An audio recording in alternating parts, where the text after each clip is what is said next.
তিন শ্রেণীর মানুষ জান্নাতে যাবে না, কখনো যাবে না। এক, দায়ুস, যার ছেলে মেয়ে স্ত্রী পর্দায় থাকে না। গ্রামের সবাই নাকি চাচা, গ্রামের সবাই নাকি বড় ভাই, সবাই নাকি ছোট ভাই, ধর্ম এইভাবে আছে। তাহলে তো বিবাহের মতোই হয়ে গেল। থুবড়া খাওয়াচ্ছে, তখন ওই লোকটার সামনে মেয়েটা বসে আছে, এটা তো চাঁপাইনবাবগঞ্জ। মেয়েটা বসে আছে আর ওই লোকটা তার মুখে ক্ষীর তুলে দিচ্ছে। কত নোংরা নীতি বিবাহের! ছি ছি ছি ছি ছি। বইয়ের মুখে ক্ষীর তুলে দিতে হয়, বইয়ের মুখে দিতে হয়। ও কি বউ? ওই মেয়েটার বিবাহ হবে, তাই থুবড়া, তাই সবাই গ্রামের লোক থুবড়া খাওয়াচ্ছে। আর মহিলাগুলো গীত বলছে আর বলছে টাকা দিলে মুখ খুলবো। থুবড়া চিরদিনের জন্য হারাম। থুবড়া শব্দর মুখের উপরে পেশাব করে দিতে হবে, দিয়ে বলতে হবে থুবড়া পৃথিবীতে নেই। 20 বছর পরে কেউ যদি বলে থুবড়া, তাহলে আর কেউ বলবে কি গো, থুবড়া কি জিনিস গো? আচ্ছা, থুবড়া শব্দ কি তাহলে ডিকশনারিতে দেখতে হবে নাকি? কি সেটা এমন হতে হবে। যেমন ডুলি বিবি শব্দ চিরদিনের জন্য হারাম, ডুলি বিবি শব্দ একবারে ভুলে যেতে হবে। ডুলি বিবি কোনো শব্দই নেই। বিবাহতে গিয়ে মাঝা খরচ দিতে হবে, এটা হারাম। বিবাহতে ছেলের পক্ষ থেকে মেয়ের পক্ষ থেকে যা গেছে আপনার ওই ইয়েতে বরণতাতে ক্ষীর কাঁচিতে ছেলের পক্ষ থেকে তার ডবল যাবে, এই নীতি হারাম। মেয়ের বাপকে সবকিছু বেশি দিতে হবে, এই নীতি হারাম। বড় মেয়েদের গীত গাওয়া, এই নীতি হারাম। বউ দেখতে যে টাকা দেওয়া, এই নীতি হারাম। চাঁপাইনবাবগঞ্জের বিবাহের শুরু থেকে শেষ পর্যন্ত একটা কাজ যায় যে একথা আমার জানা নেই। শুরু থেকে শেষ পর্যন্ত সবই হারাম। একটা কাজ জায়েজ আমি এই জেলার মানুষ হিসেবে আমার জানা নেই। যদিও এরা একটা কাজ মনে করে যে উকিল বাপ লাগে, উকিল বাপ লাগে। তো রংপুর, দিনাজপুর, লালমনিরহাট, নীলফামারী, কুড়িগ্রাম, পঞ্চগড়, ঠাকুরগাঁ এসব ডিস্ট্রিক্টের মানুষ মনে করে যে উকিল বাপ ধরাই লাগবে। আর চট্টগ্রামের লোক মনে করে যে উকিল বাপই হলো বাপ। আজ থেকে ওই হলো বাপ, ওই মেয়ের বাড়ি যাবে, ও আসবে, এই হলো বাপ ঘোষণা হয়ে গেছে। যাবে আসবে, যাবে আসবে, মরা পর্যন্ত হলো বাপ আর হলো বেটি। কেমন কথা! এ কোন ধরনের নোংরা নীতি? বিবাহের জন্য 4 জন সাক্ষী লাগে না, 2 জন লাগে। 4 জন নয়, খাতা যে নিয়ম লিখা আছে ওটা হারাম। 2 জন সাক্ষী পক্ষে নয়। একটা বিবাহ জায়েজ হওয়ার জন্য কয়টা সাক্ষী? 2 জন, বাস। কোর্টের বিবাহ বাতিল। কোর্টে যদি বিবাহ হয় আর মেয়ে যদি 10 ছেলে হয়ে যায় তো 10টাই হারাম। 10 ছেলের মায়ের বিবাহ পড়াতে হবে। কাকে দিয়ে পড়াতে হবে? ওর বাপকে। বলো ওর বাপ মারা গেছে। তো ওর ভাই, বলো ওর বড় ভাই মারা গেছে। বলো ওর ছোট ভাই, ছোটটাও মারা গেছে। কে আছে? যেগুলো ছেলে জন্ম নিয়েছে সেগুলো আছে। ওর মা আর বিবাহ পড়ায়।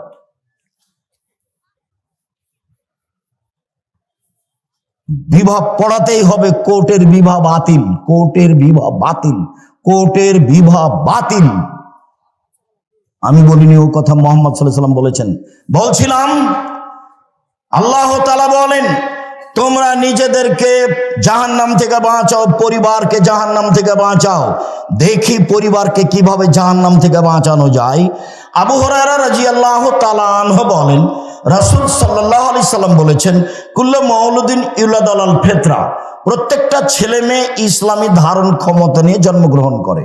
প্রত্যেকটা ছেলে দাড়ি ছেড়ে দিতে পারবে, এই ক্ষমতা আছে। প্রত্যেকটা মানুষ মোচ কাটতে পারবে, এই ক্ষমতা আছে। প্রত্যেকটা মেয়ে মাথায় কাপড় দিতে পারবে, এই ক্ষমতা আছে। আল্লাহ নবী বলছেন সবাই ইসলামী নিয়ম নীতি ধারণ ক্ষমতা নিয়ে জন্মগ্রহণ করে। বাবু ইউহাবেদানেহি, তার বাপ মা তাকে ইহুদি করে দেয়। ইমাজ্জেসানেহি, তার বাপ মা তাকে আগুন পূজক করে দেয়। ইনাসরানিহি, তার বাপ মা তাকে খ্রিস্টান করে দেয়। বাপ মা ছেলে মেয়েকে যেভাবে গড়ে তোলে সেইভাবে গড়ে উঠে। চাঁপাইনবাবগঞ্জের ভাষাতে সঙ্গ দোষে লোহা ভাসে। এটাই হলো বুখারী মুসলিমের হাদিসের তরজমা। সঙ্গ দোষে লোহা ভাসে। এবার তুমি বলো, মেয়েটা ক্লাস 10-এ পড়ে, তার মাথায় কাপড় নেই, এই কাজটা কে করেছে? ওর মা। আমি বলছি ওটার মা নয়, ওটা ওর সৎ মা।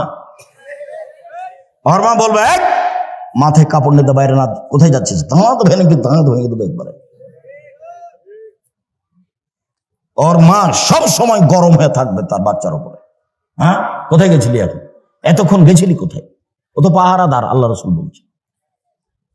সঙ্গ দোষে লোহা ভাসে, এটা বুখারী মুসলিমের হাদিসের সারমর্ম কথা। বাপ মা যদি ইহুদি হয়, ছেলে মেয়ে ইহুদি হয়ে গড়ে উঠবে। বাপ মা যদি খ্রিস্টান হয়, ছেলে মেয়ে খ্রিস্টান হয়ে গড়ে উঠবে। বাপ মা যদি আগুন পূজক হয়, ছেলে মেয়ে আগুন পূজক হয়ে গড়ে উঠবে। শুনুন, অনেকদিন বলা আছে, দুইটা মেয়ে একসাথে জন্ম নিয়েছে, দুইজনই সুন্দরী, দেখতেও ভালো, মেধাও ভালো, একই সাথে জন্ম নিয়েছে, যমজ। একজনের বিবাহ হয়েছে কথার কথা আওয়ামী লীগের ছেলের সাথে, আর একজনের বিবাহ হয়েছে বিএনপি ছেলের সাথে। দুই বোনে এখন আর কথা বলে না, একসাথেই থাকতো, একসাথেই চলতো, একসাথেই খেত। ওর প্রতিক্রিয়া এর ভিতরে ঢুকেছে, ওর প্রতিক্রিয়া এর ভিতরে ঢুকেছে। এটাই শেষ পর্যন্ত হাদিস এরকমই থাকবে। এক খেয়ালে চেয়ে থাকবেন, আমি আপনার সাথে আছি কিছুক্ষণ। সম্মানিত দিনী ভাই বোন, আবু হুরায়রা রাদিয়াল্লাহু তাআলা আনহু বলেন, রাসূল সাল্লাল্লাহু আলাইহি সাল্লাম বলেছেন, কুল্লু নাফসিম মিন বানি আদম সাইয়্যিদ। আদম সন্তানের পুরুষ নারী সবাই দায়িত্বশীল, সবাই নিজের নিজের নিজ নিজ দায়িত্ব পালন করবে। আদম সন্তানের সবাই দায়িত্বশীল। তাহলে বাপ আর রাজুলু সাইয়্যিদ ফি বাইতি আহলিহি, বাপ হচ্ছে তার পরিবারের উপরে দায়িত্বশীল। বাপ হলো তার পরিবারের উপরে দায়িত্বশীল। ওয়াল মারআতু সাইয়্যিদাতু বাইতিহা, আর মহিলা হচ্ছে বাড়ির দায়িত্বশীলা। আল্লাহর নবী যখন বাপের কথা বললেন তখন বললেন পরিবার, আর যখন মায়ের কথা বললেন তখন বললেন বাড়ি। বাড়িটা সাজগোজ করে রাখবে মা, বাড়িটা সুন্দর করে গুটিয়ে রাখবে মা, ছেলে মেয়েকে দেখাশোনা করবে মা, স্ত্রী সহ পুরো পরিবার কন্ট্রোল করবে বাপ। ও হলো এই পরিবারের মালিক। আর একজন কি করলো সেটা আপনার দেখার প্রয়োজন নেই। আপনি কি করছেন, আপনি পরিবারকে জাহান্নাম থেকে রক্ষা করুন, আপনি পারবেন। ছেলের দাড়ি চাঁচা আছে, জবাব আপনাকে দিতে হবে। ছেলের টাকনো নিচে প্যান্ট আছে, জবাব আপনাকে দিতে হবে। আপনার বাড়িতে একটা কে নিয়ে এসেছেন পট, বাচ্চার পায়খানা করা পট, সেটা হলো ঘোড়া, জবাব আমি দিব? এই বাড়িতে তো ফেরেশতা আসবে না। আপনি এই পট কিনলেন কি করে?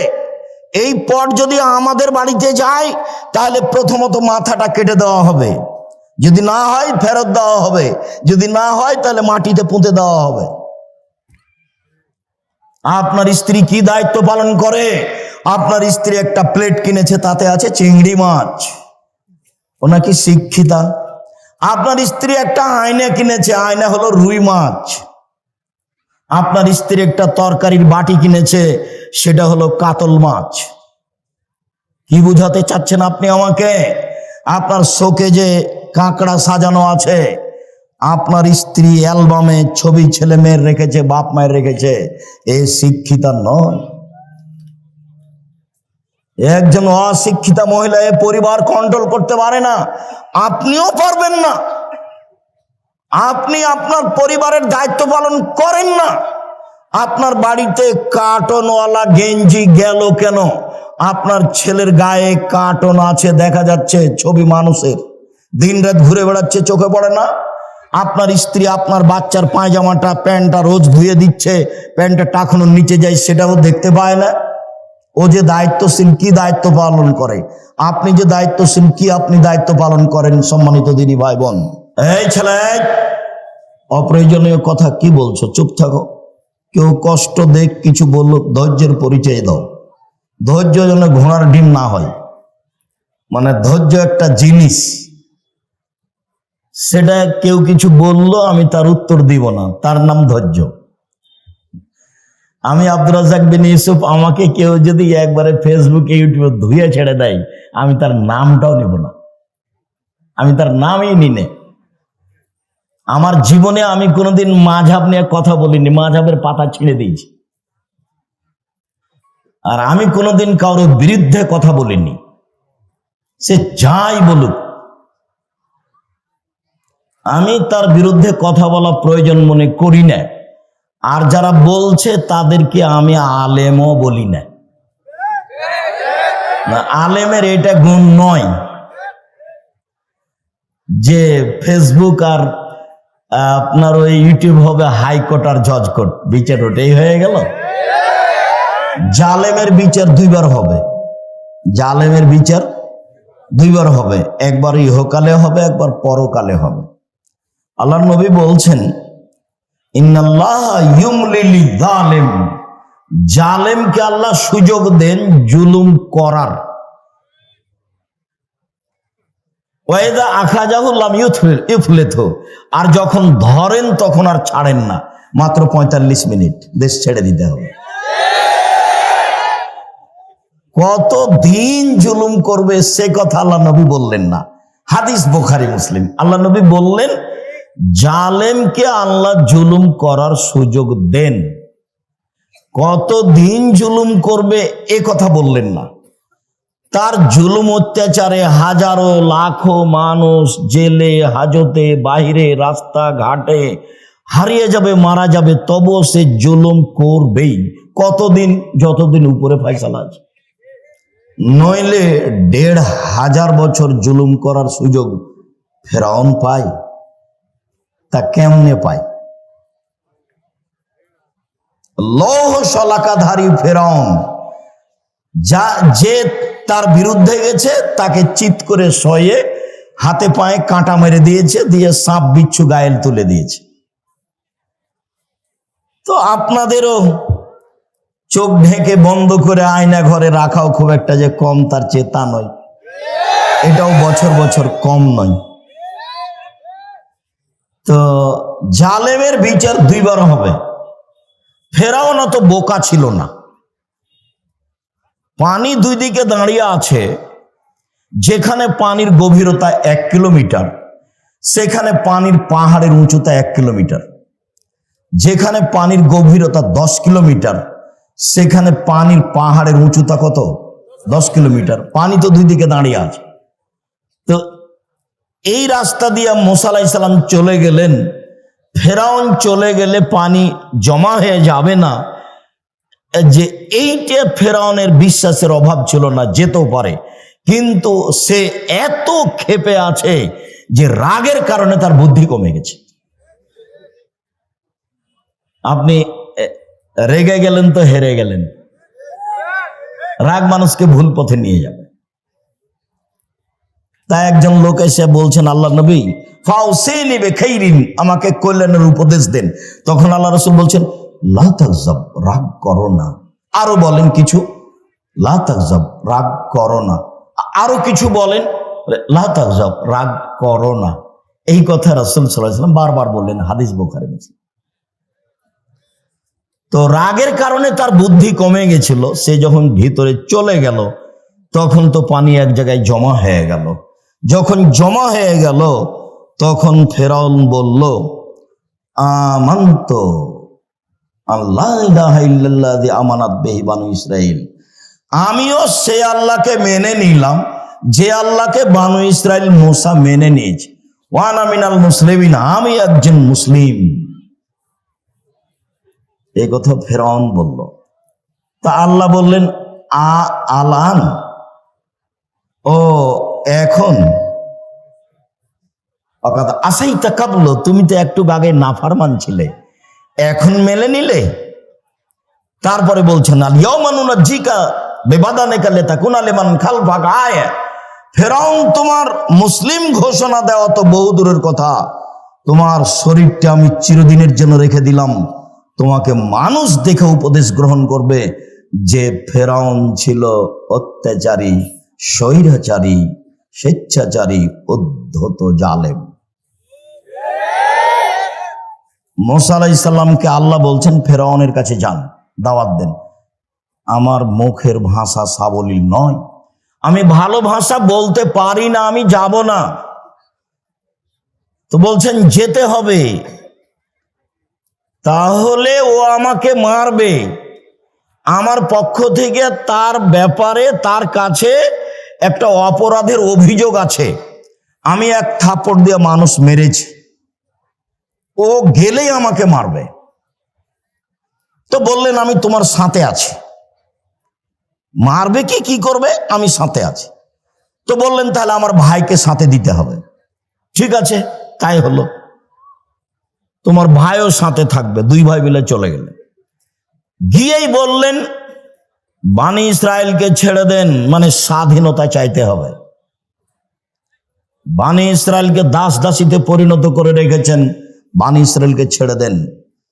তখন ফেরআউন বলতে লাগলো, তোমাকে কি আমি শিশুকালে লালন পালন করিনি? তুমি কি বহু বছর আমার মাঝে থাকনি? ফেরাউন বলছে, তুমি যা করেছো তা করেছো, তুমি তোমার কর্ম করেছো, এক থাপ্পড়ে তুমি মানুষ মেরেছ, তুমি বড় অকৃতজ্ঞ। এটা ফেরাউন বলল। তখন মুসা আলাইহিস সালাম বলছেন, আমি যা করেছি তা করেছি, আমি ভুল পথে ছিলাম। মানে এক থাপ্পড়ে মানুষ মেরেছি, এটাই ঠিক, আমি তখন ভুল পথে ছিলাম। আমি তোমার ভয়ে দেশ ছেড়েছি। আমার প্রতিপালক আমার প্রতি দয়া করেছেন, আমাকে জ্ঞানে গুণে পূর্ণ করেছেন, তিনি আমাকে নবী করেছেন। তুমি আমার প্রতি অনুগ্রহ করেছ, অনুগ্রহ করে তুমি খোঁটা দিয়েছ, খোঁটা দিয়ে তুমি বানি ইসরায়েলকে দাস দাসীতে পরিণত করেছ। তুমি বড় উদ্ধত স্বৈরাচার, সীমা লঙ্ঘন করেছ। জালেমের বিচার দুইবার হবেই। রাসূল সাল্লাল্লাহু আলাইহি সাল্লাম বললেন যে বাঁচার পথ তিনটে। এক, নিজেকে কন্ট্রোলে রাখো, বাড়ির বাইরে যায় না। দুই, মুখখান বন্ধ রেখো, মুখ ব্যবহার করো না। তিন, পাপের জন্য কাঁদো, জান্নাত পেয়ে যাবো। এক, মুখ বন্ধ রেখো। ভালো কথা ছাড়া মুখ দিয়ে ব্যবহার করতে পারবে না। চিরদিনের জন্য আড্ডা পিটা হারাম। দোকানে বসে ল্যাংটা মেয়ে নাচবে, আর আপনি বসে চক্ষু ঠান্ডা করবেন, কলিজা ঠান্ডা করবেন, মনটা ঠান্ডা করবেন। এই নোংরা নেক্কারজনক জঘন্য কাজ ত্যাগ করতে হবে। চিরদিনের জন্য দোকানে বসে আড্ডা পিটা হারাম। দুইজন যেখানে বসে আছে সেখানে যাবেন না। উপার্জন করে খান, 5 ওয়াক্ত সালাত আদায় করবেন, এশার সালাত আদায় করে ঘুমিয়ে যাবেন। রাত 10টায় ঘুমিয়ে যাবেন, রাত 3টায় উঠবেন, 5 ঘন্টা ঘুম হয়েছে। 3টায় উঠে কিছু 2 রাকাত সালাত আদায় করবেন, প্রয়োজনীয় জিনিস আল্লাহর কাছে চাইবেন। রাত 3টার পরে আল্লাহ মানুষের নিকটে হয়ে যায়। রাত 3টার পরে যদি মানুষ উঠে, তখন মানুষ কার নিকটে হয়ে যায়? আল্লাহর নিকটে হয়ে যায়। তখন যা বলে সেটাই গ্রহণ হয়। একাধিক সহিহ হাদিস, সে আলোচনা এখন নয়। আপাতত এই যে জাহান্নাম থেকে বাঁচার 1 নাম্বার পথ, মুখ বন্ধ রেখো। মুখ ব্যবহার করতে হবে না, ক্ষমতা দেখাতে হবে না। দাপট দেখে 2 দিন বেঁচে থাকার প্রয়োজন নেই। দাপট হারিয়ে যাবে, দাপট হারিয়ে যাবে, চিরদিন থাকবে না। ক্ষমতা চিরদিন থাকার জিনিস নয়। জরুরি প্রয়োজন ছাড়া বাড়ির বাইরে যাওয়া হবে না। উপার্জন করে আসবেন, বাড়িতে ঢুকবেন, আহাল পরিবার আছে, ছেলে মেয়ে আছে, তাদের সাথে থাকেন, কথা বলেন। 10টায় ঘুমিয়ে, এই ছেলে, জায়গার তুলনায় উপস্থিতি অনেক বেশি। আমি আপনাদেরকে আন্তরিকভাবে অনুরোধ জানাচ্ছি, আমাকে দেখতে পান আর না পান, দয়া করে মুখখান বন্ধ রাখেন কিছু সময়। আপনাকে আমি জোরালোভাবে আন্তরিকভাবে অনুরোধ জানাচ্ছি, আমি আপনার জন্য এসেছি। আপনার আমি কিছু না কিছু উপকার করবই করবো ইনশাআল্লাহ। আপনি দয়া করে কোনো সুবিধা নিতে চায়েন না। এখন এরা আপনাকে সুবিধা দিতে পারবে না। কাজে আপনি মুখখান বন্ধ রাখলে আরো 5 জন কিছু শুনবে, আপনিও কিছু শুনবেন। আর এখন যদি আপনি আপনার প্রয়োজন মিটান বা দোকান পাশে বসে কথা বলেন, তাহলে আপনার এই চরিত্রকে আমি ঘৃণা করি। আমি আব্দুর রাজ্জাক বিন ইউসুফ, চাঁপাইনবাবগঞ্জের মানুষ, মানে আমি আপনার কাছের মানুষ। আমি আপনার কাছে সবচেয়ে ভালোবাসা পাওয়ার হক রাখি। আমি আপনার কাছে সবচেয়ে বেশি দিন প্রচার করার অধিকার রাখি। এবং আপনি দিন ধর্মের ব্যাপারে আমার সাথেই পরামর্শ করবেন, এটা আমার আন্তরিক দাবি। আমি তাতে বলেছি, জাতির যদি রাস্তাঘাট করে দিতে না পারি, জাতির যদি স্কুল কলেজ করে দিতে না পারি, জাতিকে চূড়ান্ত সঠিক ধর্ম দিতে পারবো ইনশাআল্লাহ। ধর্মের ব্যাপারে জাতিকে ফাঁকি দিয়ে পরকাল হারাতে রাজি নই। আমি অন্য কাজ করি না, দিন রাত যেটা কাজ করি, 1 নম্বর কাজ হলো শিক্ষকতা করা। একবারে ক্লাসের যেটা শেষ কেতাব বুখারী সেটা পড়াই। 2 নম্বর কাজ হলো ফতোয়া লিখা। আমি শরীয়ত মোটামুটি বুঝি মানুষ হিসেবে, তবে মানুষ ভুলের ঊর্ধ্বে নয়। আমি আলহামদুলিল্লাহ ফতোয়া লিখি প্রায় 26 বছর থেকে। আর দিন ধর্ম প্রচার করি, তখন অপ্রয়োজনীয় কোনো কথা বলি না, কোনোদিন কেসা কাহিনী বলি না। একবারে 90 সাল থেকে এখন পর্যন্ত সব চ্যালেঞ্জ দেওয়া আছে। কোনো জায়গাতে যদি দেখা যায় যে আমি মাযহাবের ব্যাপারে কথা বলেছি বা সরকারি কথা বলেছি, তাহলে আমি জাতির সামনে কথা বলবো না। এক, মুখ বন্ধ রাখতে হবে, মুনাফিকি করে কোনো লাভ নেই। দিন রাত হ্যাঁ করে হেসে এর বিরুদ্ধে বলে এখানে সেখানে গিয়ে তাহাজ্জুদ পড়ে জান্নাত কিনে যাবে না। আর এসব এক শ্রেণীর অশিক্ষিতা মেয়ে, ওর বাপে বলেছে আমার মেয়ে master degree pass. Master degree pass যে তুমি, তো তোমার মাথায় কাপড় নেই। তুমি কে বললো তোমাকে মাস্টার ডিগ্রি পাস? তুমি কি করে শিক্ষিতা হলে? তোমাকে দেখে মানুষ পাপ করে, তোমাকে দেখলেই পাপ হয়। তুমি কিভাবে শিক্ষিতা হলে? শিক্ষিতা মানে শিক্ষা কি মানুষের ক্ষতি করে? শিক্ষা মানুষের ক্ষতি করে না শিক্ষা মানুষের উপকার করে? তো তোমার দিয়ে তো ক্ষতি হয়। আর তোমাকে আমি কি দিয়ে বলবো? তোমার কথাটা আমি পরে বলতে চাচ্ছিলাম, দুঃখিত, আগেই চলে আসছে। যে আল্লাহ নবী বলছেন নবীগণের বৈশিষ্ট্য শিষ্টাচার 10টা। এটা বৈশিষ্ট্য নবীগণের। সব নবী এই শিষ্টাচার পালন করেছেন, আদম থেকে নিয়ে মুহাম্মদ সাল্লাল্লাহু আলাইহি সাল্লাম পর্যন্ত সব নবী। শিষ্টাচার 1, এফাউল্লাহ, দাড়ি বড় করতে হবে। ছোট করা, চেঁচে ফেলার কোনো সুযোগ নেই। দাড়ি চেঁচে ফেললে নারীর সাদৃশ্য হয়। দাড়ি চেঁচে ফেললে মানুষ নারীর মহিলার মতো হয়ে যায়। দাড়ি চেঁচে ফেললে পুরুষত্বা কমে যায়। দাড়ি চেঁচে ফেললে চোখের পাওয়ার কমে যায়। তো নবীগণের বৈশিষ্ট্য 1, দাড়ি ছেড়ে দেওয়া তার নিজের গতিতে। 2, কাসুস সারেব, মোচ কেটে ফেলা। মোচ চেঁচে ফেলতে হবে না, কেটে ফেলতে হবে। মোচ কিছু থাকবে, এটা পুরুষের পরিচয়। 3, কাসুল আসফার, নখ কেটে ফেলা। তো তুমি একটা মাস্টার ডিগ্রি পাস মেয়ে, ম্যাট্রিক পাস করেছো, তোমার নখ বড় আছে, তুমি বলো দেখি কিভাবে তুমি শিক্ষিতা? কে তোমাকে বললো শিক্ষিতা? আমি আব্দুর রাজ্জাক বিন ইউসুফ বলিনি। তোমার বাপ যদি বলে থাকে, তোমার বাপও অশিক্ষিত মানুষ। তোমার মা যদি বলে থাকে, তোমার মাও অশিক্ষিত মানুষ। আর তোমার মা যদি কোনোদিন তোমাকে নখ কাটতে না বলে থাকে, নিশ্চিত তোমার এটা মা নয়, এটা তোমার সৎ মা। নিশ্চিত এটা তোমার খালা। সৎ মা ছাড়া তোমার কল্যাণ চাইলো না কেন? তোমার কল্যাণ চাইলো না কেন? মা তো এরকম হয় না।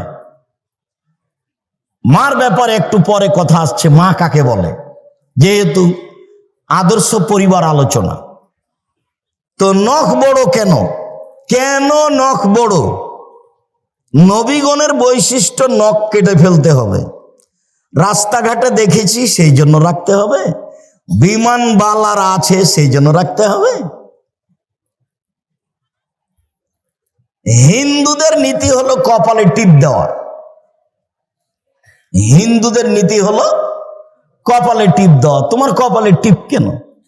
ইহুদি খ্রিস্টানদের পতিতালয়ের মেয়েদের বৈশিষ্ট্য হচ্ছে নখে নেইল পালিশ দেওয়া।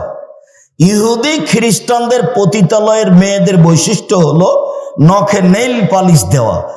ইহুদি খ্রিস্টানদের পতিতালয়ের মেয়েদের বৈশিষ্ট্য হলো নখে নেইল পালিশ দেওয়া। তো তোমার নখ বড়ই বা কেন? তোমার নখে নেইল পালিশ কেন? কে জবাব দিবে?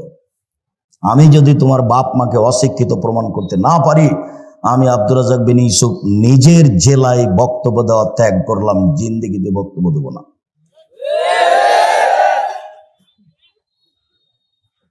শিক্ষিত হও, চেষ্টা কর। মানুষই চেষ্টা করতে পারে, গরু ছাগল নয়, পশু প্রাণী পারে না। নাথফল এবেদ, বগলের লোম উঠিয়ে ফেলতে হবে। নারী পুরুষ একই হুকুম, বগলের লোম কেটে ফেলার কোনো সুযোগ নেই। যেভাবে সম্ভব, যেভাবে সহজ করেন, উঠে ফেলতে হবে। হালাকুল আনাত, নিচের লোম পরিষ্কার করতে হবে, ঊর্ধ্বে টাইম 40 দিন। যেভাবে সহজ, যেভাবে সম্ভব। পুরুষ নারী একই হুকুম। সব এগুলো নবীগণের বৈশিষ্ট্য। পেশাব পায়খানার পরে পানি দিয়ে পবিত্রতা অর্জন করতে হবে। পানি না থাকলে ঢেল টিস্যু পেপার, পানি আছে তখনও কেউ যদি ঢেল টিস্যু পেপার নেয় তাহলে সে রাসূলকে অপমান করল।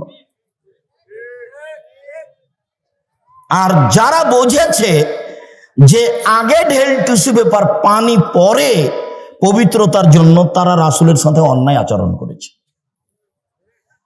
40 কদম হাঁটার তো কোনো প্রশ্নই আসে না। পায়ের উপরে পা উঠিয়ে খক খক করে কাশার তো কোনো প্রশ্নই আসে না। আমি 1 মিনিটের জন্য ধরে নিলাম, এই ছেলে প্রস্তুত থাকো, কথা যেন কোনোটা মিস না হয়। শোনো, পবিত্রতা তো ভালো কাজ। তো স্বামী 40 কদম হাঁটবে পবিত্রতার জন্য ঢেল নিয়ে, স্ত্রীকে ঢেল নিয়ে 40 কদম হাঁটা লাগবে না?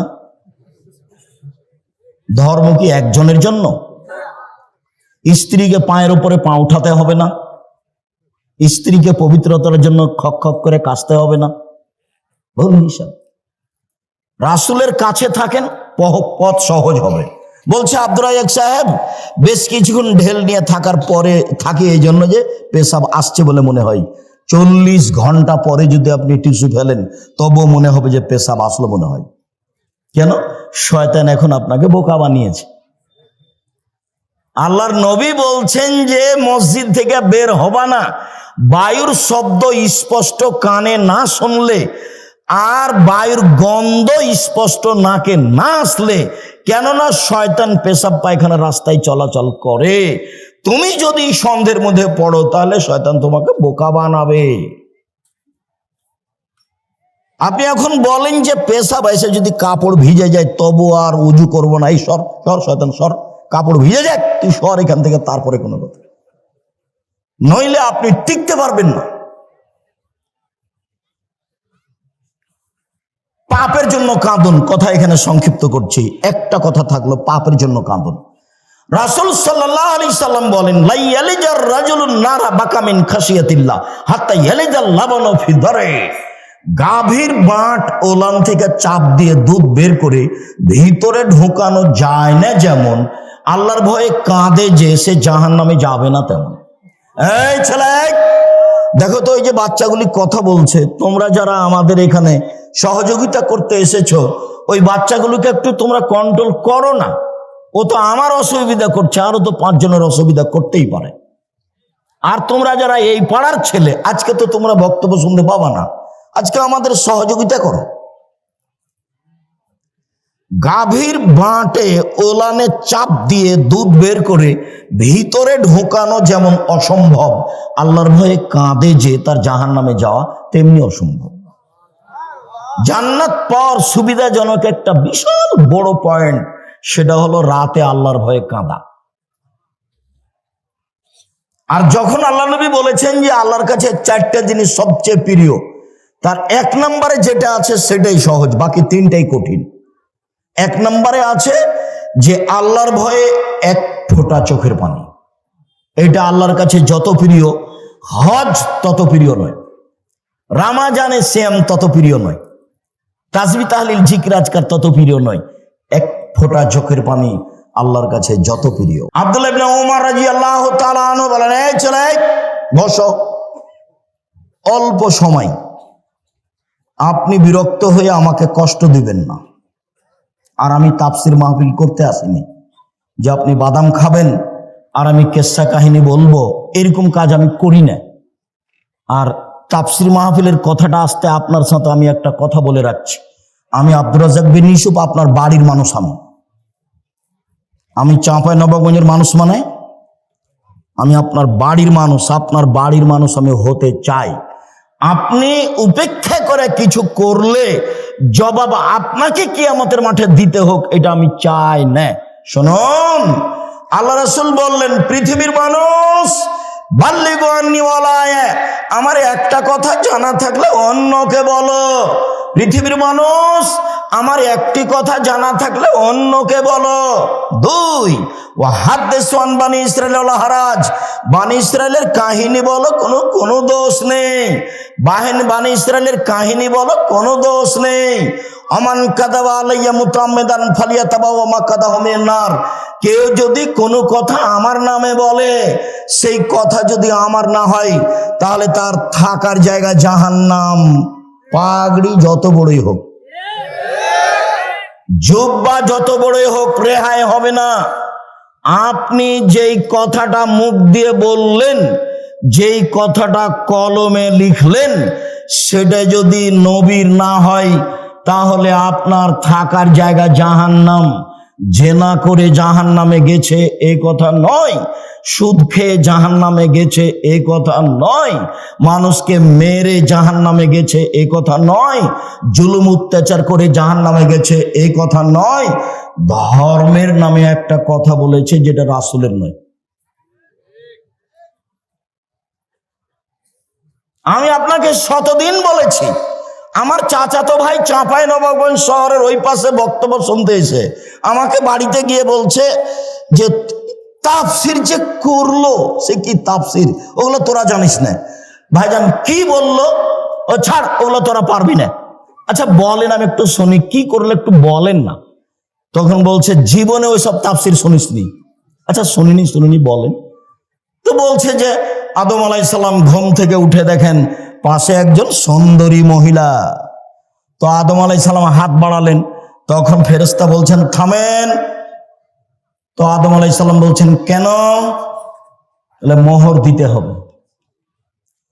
মোহর আবার কি? তো বলছে যে মুহাম্মাদের নামে 10 বার দুরূদ পড়ে দিতে হবে, সেইটা হলো মোহর। আল্লাহ বলছেন যে আদম আলাইহিস সালাম সবচেয়ে বড় শিক্ষিত পৃথিবীতে। কেন? আল্লাহ বলছেন আমি আদমকে কি করেছি, সব কিছু শিখিয়ে দিয়েছি। এমন কোনো কিছু পৃথিবীতে ছিল না, এখন নেই, কিয়ামত পর্যন্ত হবে না, যেটা আদম জানতেন না। আদম আলাইহিস সালাম পৃথিবীতে সবচেয়ে বড় শিক্ষিত। এত বড় শিক্ষিত মানুষ বউখান কিভাবে হালাল করতে হবে সেটাই জানেন না। মোহর না দিয়েই হাত বাড়াতে গেলেন, ফেরেশতা বললেন থামেন। আদম আলাইহিস সালাম বললেন কেন? মোহর দিতে হবে। মোহর আবার কি জিনিস? মুহাম্মাদের উপরে 10 বার দরুদ পড়ে দিতে হবে, 1000 বার দরুদ পড়ে দিতে হবে। আমি কিয়ামত পর্যন্ত সময় দিয়েছি, কিয়ামত মানে আমার মরা পর্যন্ত। যেমন কোরআন মাজিদের গায়ে শরীফ লিখা আছে, আমি সময় দিয়েছি কিয়ামত পর্যন্ত, না আমার মরা পর্যন্ত। কোরআন মাজিদের শেষে 1 পৃষ্ঠা দোয়া লিখা আছে, দোয়া খাতমুল কোরআন। আমি বলেছি নবীর নয়, এটা মানুষের বানানো। সময় দিয়েছি কিয়ামত পর্যন্ত, না আমার মরা পর্যন্ত। আপনি মনে কষ্ট নিয়েন না, আমি আপনার ভাই। আপনি মনে কষ্ট নিয়েন না, আমি আপনার ভাই। আপনি মনে কষ্ট নিয়েন না, আমি আপনার ভাই, আমি আপনার ছেলে। আপনার বাড়িতে লেখাপড়া করে আমি মানুষ হয়েছি, আপনার সামনে আমি হক কথা বলবো, এটা আমার অধিকার আছে। আপনি যদি কিছু মনে করেন আমি দুঃখিত, আপনি দায়িত্ব পালন করেননি। এই জন্য মুকশিদুল মুমিনিন বইয়ে প্রথমে লেখা আছে 1 ওয়াক্ত নামাজ কাজা করলে 80 হোক বা জাহান্নামে থাকতে হয়। প্রমাণ করেন দেখি, প্রমাণ করেন দেখি। বইয়ের এক জায়গাতে হেডলাইনে লেখা আছে অবিবাহিত ছেলে মেয়ের পড়া নিষেধ। অবিবাহিত ছেলে মেয়ের পড়া নিষেধ, যে দেখে সেই পড়ে, যে দেখে সেই পড়ে, যে দেখে সেই পড়ে। আমি নিজে পড়ে দেখলাম, আমি নিজেও পড়ে দেখলাম, দেখি কি আছে। আমি তো বিবাহিত মানুষ, আমি তো আর নায়ের মধ্যে নেই, তা আমি পড়ে দেখলাম। এখন লেখা আছে ভরা পেটে স্ত্রী মিলন হলে ছেলে ভ্যাংচা হয়, সফরের পূর্বে স্ত্রী মিলন হলে ছেলে কানা হয়, চন্দ্র সূর্য গ্রহণে স্ত্রী মিলন হলে ছেলে টেরা হয়, এসব কথা লেখা আছে। আল্লাহর কসম, আমি আব্দুর রাজ্জাক বিন ইউসুফ আপনার কাছের মানুষ, আল্লাহর কসম এগুলো সত্য কথা নয়, বরং কোরআনের বিরোধী। আল্লাহ বলছেন নিসাউকুম হারসুল্লাকুম ফাতু হারসাকুম আনশিতুম, পৃথিবীর মানুষ তোমাদের স্ত্রী তোমাদের জমি, পৃথিবীর মানুষ তোমাদের স্ত্রী তোমাদের ক্ষেত, পৃথিবীর মানুষ তোমাদের স্ত্রী তোমাদের জমি। তোমরা তোমাদের জমিতে আসো তোমাদের ইচ্ছা মতো, সকালেই কি, দুপুরেই কি, ভরা পেটেই কি, সফরের পূর্বেই কি, চন্দ্রগ্রহণ লাগলেই কি আর না লাগলেই কি। ঋতু হাইজ অবস্থায় স্ত্রী মিলনে যাবা না, বাস, এটা আল্লাহর দেওয়া বিধান। পৃথিবীর মানুষ, আমার একটি কথা জানা থাকলে অন্যকে বলো, পৃথিবীর মানুষ বানি ইসরায়েলের কাহিনী বলো, কোনো দোষ নেই, মানে সত্য কাহিনী হতে হবে। 1 মিনিট, সত্য কাহিনী হতে হবে। 1 মিনিট, 1 মিনিট বলে কি বলতে চাচ্ছেন আব্দুর রাজ্জাক সাহেব? হ্যাঁ, একটা সত্য কাহিনী দেখাই। ইস্তারা রাজুলুন মিন রাজুলিন আকারান, একটা লোকের কাছে জমি কিনে নিয়েছিল হাজার হাজার বছর পূর্বে। জমি চাষ করতে গিয়ে স্বর্ণের পাতিল পেল। এখন জমি ক্রেতা স্বর্ণের পাতিলটা বিক্রেতার কাছে নিয়ে গিয়ে বলছে খুদ দাহবাকা মিন্নি, আপনি স্বর্ণের পাতিল নেন। ইস্তারে তো মিনকাল আর ধর্মাপ্তা মিনকা দাব, আমি আপনার কাছে জমি কিনে নিয়েছি, স্বর্ণের পাতিল কিনে নিয়ে নেন নেন। তখন বিক্রেতা বলছে বাইতুলার জমা ফিহা, জমিও বিক্রি করেছি, জমিতে যা ছিল সবই বিক্রি করেছি, পাতিল নেব না। হাদিস বুখারী মুসলিম, হাজার হাজার বছর আগের কাহিনী।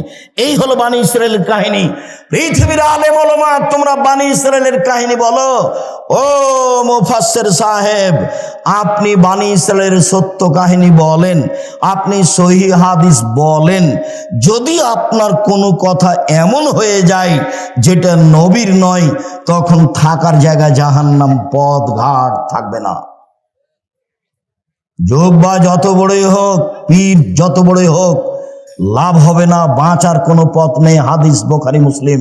আল্লাহ নবী বলছেন কাফাবিল মারে কাদওয়ানি ইউহাদ্দিসা বিকুল্লি মা সামিয়া, মুখ দিয়ে কথা বলার পূর্বে ও যেন তদন্ত করে দেখে, তদন্ত না করে যেন কোনো কথা ধর্মের নামে না বলে, বন্ধ থাক।